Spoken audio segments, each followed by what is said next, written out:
বিনা যত্নে কী গাছ করা যায়? কোনো কিছু করবেন না, জলও দেবেন না। বন্ধুরা, আজ এই ভিডিওটি হতে চলেছে একটি আদর্শ ভিডিও। বাড়িতে একটি ড্র্যাগন ফ্রুট গাছ নিয়ে আসুন।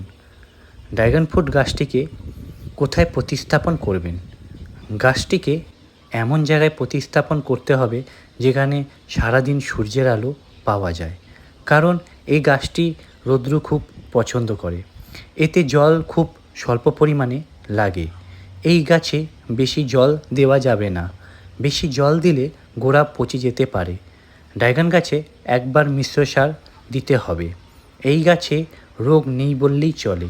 যদি কখনো এই গাছে ফাঙ্গাসের আক্রমণ দেখা দেয়, তাহলে যে কোনো ফাঙ্গাসাইডের ব্যবহারের ফলে ফাঙ্গাসে আক্রমণ রোধ করা সম্ভব। এইভাবে খুব স্বল্প যত্নে ড্র্যাগন ফ্রুট গাছ করা সম্ভব। এই ছিল আজকের ভিডিও। লাইক ও শেয়ার করবেন। কোনো প্রশ্ন থাকলে কমেন্ট বক্সে লিখবেন। এমন ভিডিও আরও পেতে চাইলে সাবস্ক্রাইব করবেন।